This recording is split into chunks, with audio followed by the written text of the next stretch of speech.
Olá pessoal, tudo bem? Meu nome é Edward, eu sou professor de Física e hoje nós vamos resolver mais uma questão discursiva do IME de 2019 para admissão em 2020. Então vamos lá!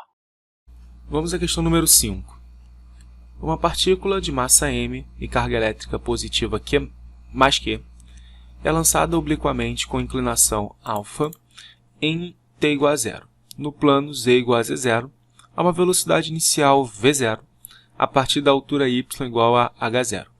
Conforme ilustra a figura, em determinado instante da sua trajetória, a partícula é submetida a um campo magnético uniforme B igual a 0B0, cuja intensidade varia ao longo do tempo de acordo com o gráfico.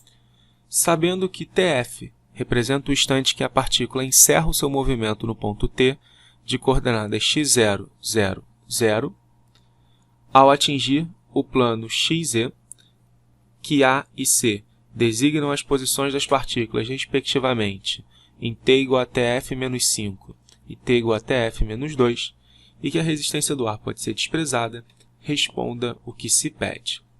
Letra A.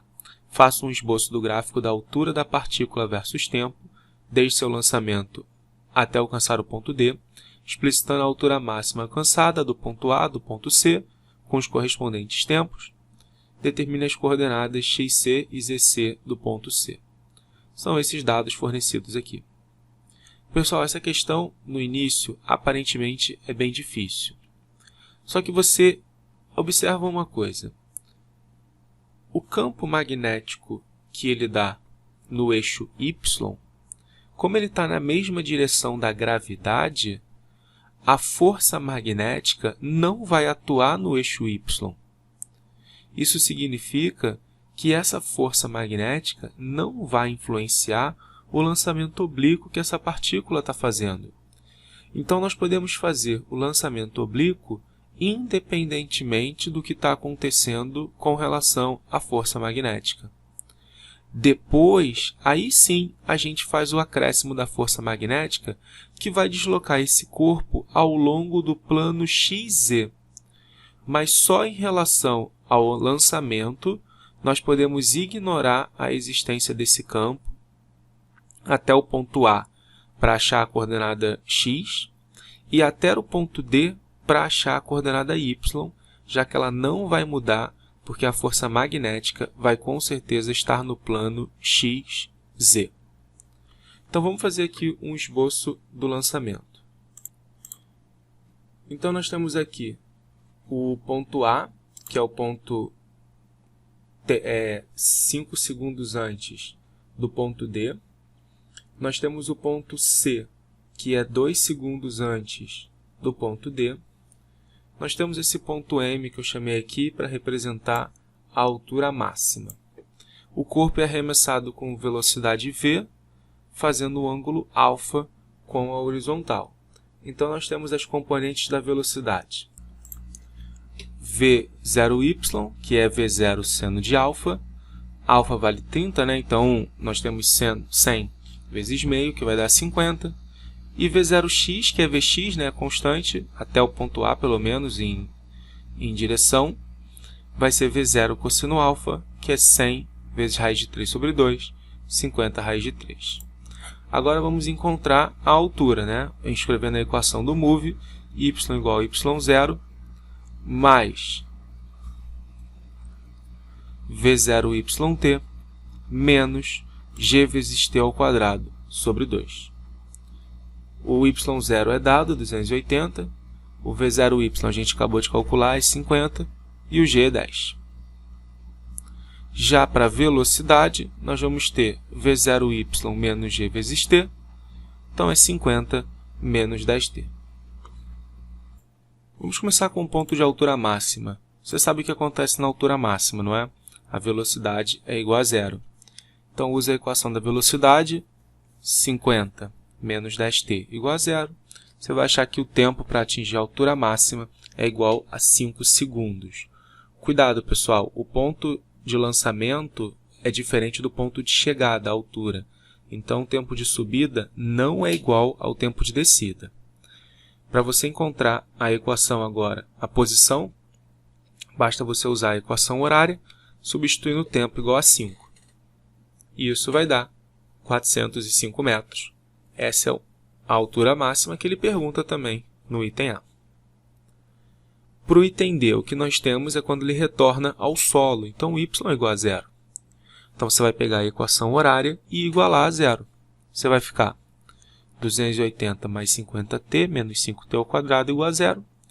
Divide por 5, né, e troca o sinal, só para ficar bonito. T ao quadrado menos 10t menos 56 igual a zero. Resolvendo essa equação do segundo grau, você pode fazer soma e produto, né, dois números somados dêem 10. E o produto dê menos 56. Isso vai dar menos 4 e 14. Menos 4 não serve, né? Então, o tempo é igual a 14 segundos. Observe que depois que ele chega à altura máxima, ele leva 9 segundos para poder descer. Então, de fato, o tempo de subida não é igual ao tempo de descida. Agora, vamos encontrar o ponto A e o ponto D. No ponto A, ele acontece 5 segundos antes desse tempo final, né, que é 14 segundos. Então, isso dá 9 segundos. Substituindo na equação horária, você vai ter a altura de 325 metros. Faz a mesma coisa para o ponto C, que ele acontece 2 segundos antes do ponto final, né, do movimento. Isso vai dar 12 segundos. Substitui na equação horária, você vai achar a altura do ponto C, 160 metros. Agora, vamos combinar todas essas marcações de pontos num único gráfico, que vai ser algo como isso daqui. Nós já tínhamos a trajetória, né, em azul. Agora nós temos o ponto M no tempo igual a 5, o ponto A no tempo igual a 9, C, 12, D, 14 segundos. E as alturas? Nós temos o inicial, né, que vale 280, né, corrigindo aqui. O ponto M, que está em 405 metros, que é a altura máxima. O A em 325, o C em 160 e o D, que é retorno ao solo e vale 0. Então, essa é a resposta da letra A. Entre A e C, o que vai acontecer diferente é que vai haver uma força magnética. Observe pelo gráfico que essa força, que o campo magnético é negativo. Isso significa que ele vai estar apontando na direção negativa do eixo Y. Para a gente não precisar fazer um desenho em 3D, perspectiva, nada disso, vamos fazer a vista superior desse lançamento. E aí você vai ver assim, ó, o eixo X para a direita, o eixo Z para baixo, como nessa figura. O ponto A aqui embaixo, representando o momento em que o campo magnético passa a atuar. Observa que ele vai alterar a trajetória, mas apenas no plano XZ. O eixo Y que está aqui para cima, está vendo? Ele vai permanecer igual ao do lançamento. Por isso que a gente pôde ignorar a força magnética ao longo do lançamento vertical. Mas a coordenada X não, né? A coordenada X, está vendo? Ela está mudando. Se você fizer a regra da mão direita, olha só, velocidade para a direita, campo para dentro do quadro, né? Corrigir aqui. E aí você vai ver que a força magnética vai estar aqui, para cima no nosso desenho. Então, ele vai seguir a trajetória curvilínea representada aqui em branco. Quando ele chegar no ponto C, ele vai ter se deslocado um certo ângulo θ, que a gente vai encontrar. Vai ter subido uma certa coordenada, vamos chamar de ΔZ, né? Essa variação. E vai para uma nova posição, que a gente vai chamar de x0. Vamos só marcar aqui algumas distâncias que vão ser relevantes. Se o azul for o raio da trajetória desse movimento circular, essa base daqui, ela vale r seno de θ, e essa altura, ela vale r vezes cosseno de θ. Vamos lembrar aqui quem é esse r, né, que é mv sobre qb. Lembra daquela frase mnemônica? Raimunda, minha vizinha, que bunda. Você não vai esquecer mais esse raio. O V a gente calculou, né? O Vx é 50 raiz de 3. E o B ele deu, lembra que a gente está pegando já em módulo, é πm sobre 9q. Isso vai fazer com que o raio valha 450 raiz de 3 sobre π. Apesar de você achar esse número feio, quando você olha para o dado que ele deu sobre a coordenada z, você vê que é muito parecida. É 225 raiz de 3 sobre π. Então, apesar do número ser feio, ele parece condizente com as informações que tem no problema. Isso é uma forte evidência do que o que a gente está fazendo parece estar certo. Agora, vamos para o ângulo. Vamos lembrar aqui que o período é 2πm sobre QB. Só que eu não fiz uma volta completa, né? Eu percorri apenas um ΔT. Então, isso vai ser θm sobre QB. Observa que se o ΔT fosse um período, o θ seria igual a 2π, ou seja, eles são diretamente proporcionais. E isso tem que dar 3 segundos, porque o instante A é igual a 9 e o instante C é igual a 12. Então, isso vai dar 3, ou seja, o valor de θ é igual a 3QB sobre m, né? E o m já trocando aqui, πm sobre 9Q. Então, vai dar π sobre 3, ou, se vocês preferirem, 60 graus. Vamos começar com a coordenada x. Para a gente achar o x de C, seria interessante a gente encontrar o x do ponto A. Porque o x de C, observa, é o x do A mais esse r seno θ que a gente marcou aqui. E o x do A é feito com MRU, que faz parte do lançamento oblíquo. Então, é Vx vezes t de A. Então, isso vai ficar 50 raiz de 3 vezes 9, que é 450 raiz de 3 metros. Vamos somar um r seno θ para encontrar a coordenada xc. Né? Então, aqui está o r, a gente já calculou. Seno de θ, raiz de 3 sobre 2.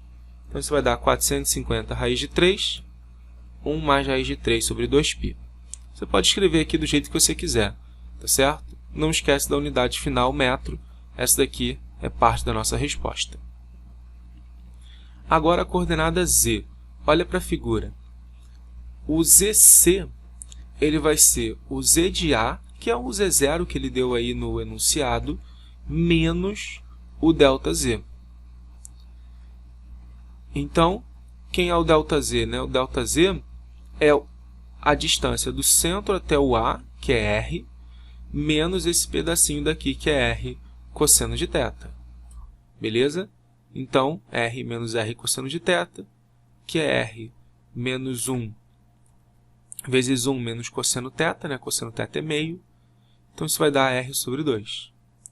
Continuando a conta, né? Substituindo o Z0 que ele já deu, 225 raiz de 3 sobre π. O R vale 450 raiz de 3 sobre π, sobre 2 que apareceu aqui. Então, isso é 225 raiz de 3 sobre π, ou seja, a coordenada z ela dá 0. Então, essa é a nossa resposta da letra B. De novo, é uma outra questão grande. Talvez não fosse interessante você começar tentando realizar essa questão, mas é uma em que você pode ganhar vários pontinhos, principalmente na letra A, fazendo o lançamento oblíquo. Está aqui a nossa solução toda para você poder apreciar.